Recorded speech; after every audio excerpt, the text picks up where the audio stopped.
batuk tu. Assalamualaikum warahmatullahi wabarakatuh. Alhamdulillahi rabbil alamin. Wassalatu wassalamu ala sayyidina Muhammad wa ala alihi wa sahbihi ajma'in. Rabbi syrah li sadri wa yassir li amri wahlul 'uqdatam min lisani yafqahu qawli. Saddid lisani wahdi qalbi bihaqqi sayyidina Muhammadin sallallahu alaihi wasallam. ولا حول ولا قوة إلا بالله العلي العظيم ولا حول ولا قوة إلا بالله العلي العظيم ولا حول ولا قوة إلا بالله العلي العظيم. Dari ini insyaAllah kita akan sambung balik berkenaan dengan korban, iaitu kita masuk pada subtopiknya waktu korban. Bilakah waktu yang dibolehkan kita berkorban dan waktu yang afdalnya kita berkorban. Jadi waktu yang boleh kita berkorban iaitu bermula daripada naik matahari hari 10 Zulhijjah.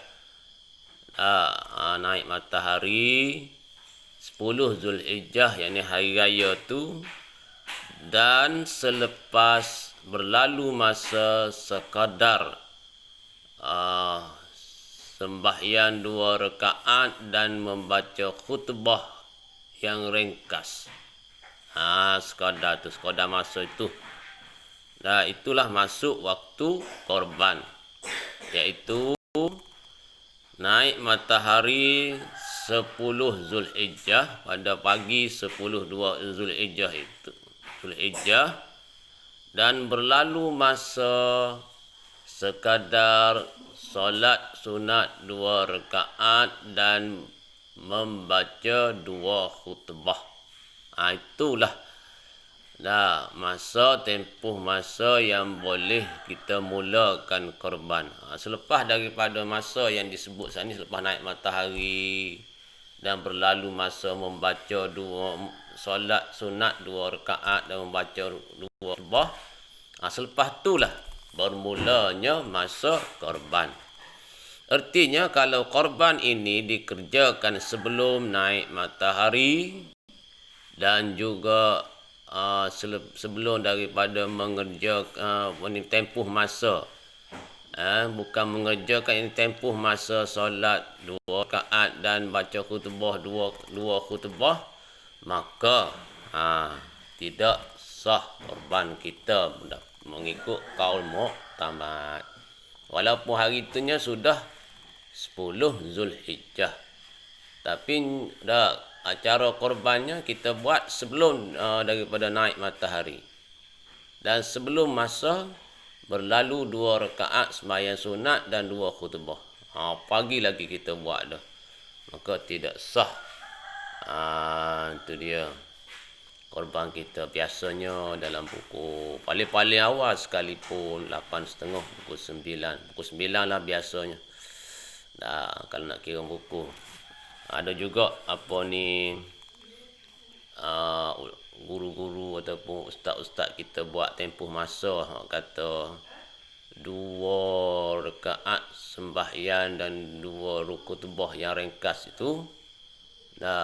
Sekadar mana, katanya ada setengah guru dia kata 18 minit selepas daripada naik matahari. Ada juga kata gurunya 20 minit selepas daripada naik matahari. Maka bolehlah kita buat korban. Jadi kalau sekiranya kita tidak hadir solat sunat hari raya, maka kita tidak dibolehkan buat korban lagi. Tidak sah kalau kita berkorban kalaulah sebelum berlalu masa yang disebut saat ni, yakni selepas naik matahari, solat sunat 2 rakaat dan khutbah yang ringkas. Sebelum berlalu masa tersebut, kalaupun kita tidak hadiri solat sunat Aidil Adha, maka kita tidak, kalau kita berkorban tidak sah dan kita tidak dibolehkan berkorban lagi. Karena kalau kita korban juga, maka tidak menjadi korban. Tak. Tak jadilah korban kita, tidak sahlah korban kita, tidak dah sah. Kerana korban ni bukan wajib.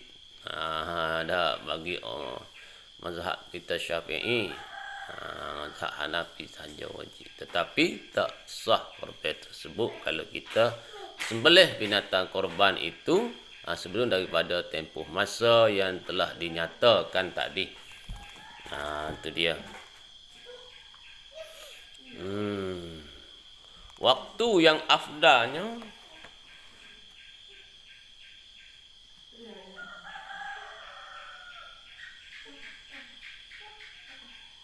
saat ni lah. Waktu saat ni.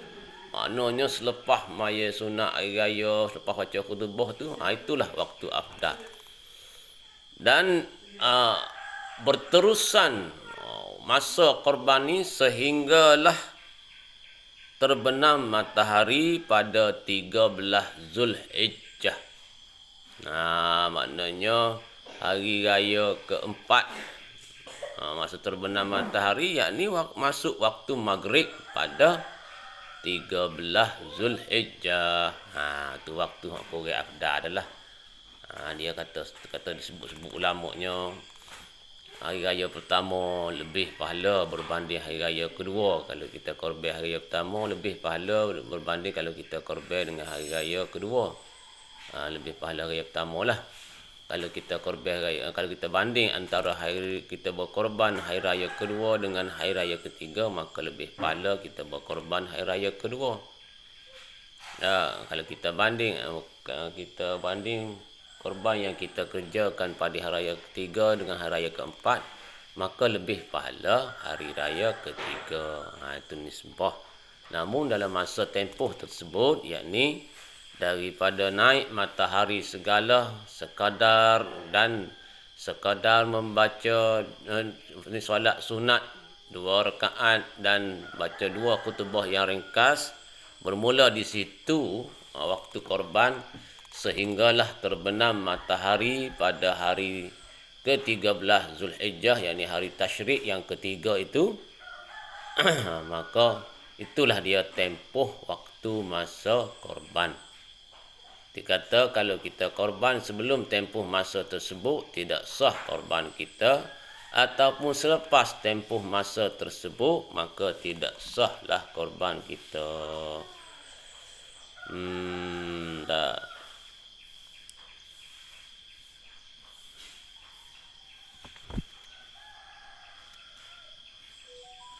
Ini ada hadis lah ni. Hadis yang diriwayatkan oleh Barra bin Azib radhiyallahu anhu.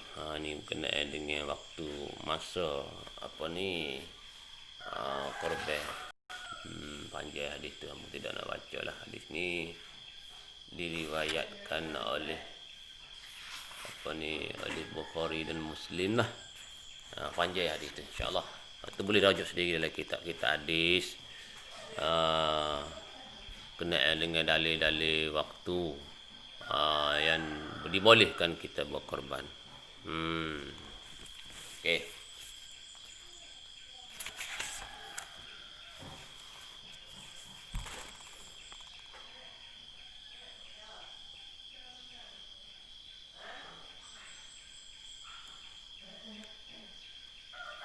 Ada juga guru-guru ataupun ulama mengatakan waktu afdal ini iaitu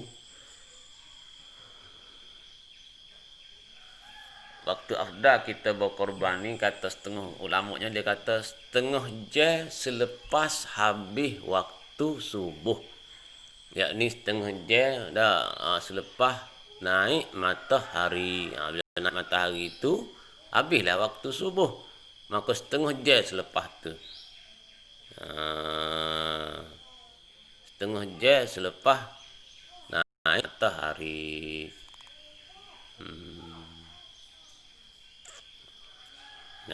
Itulah waktu afdal untuk kita berkorban. Itu dia. Kekhilaf lah di situ. Ala kulli halnya, kesimpulan yang boleh kita buat waktu korban ni ialah kalau amalan masyarakat kitanya selepas solat sunat Aidil Adha, kemudian membaca 2 khutbah, maka itulah waktu selepas itulah kita bermulanya korban. Wallahu a'lam wa ilaihil marji'u wal ma'ab.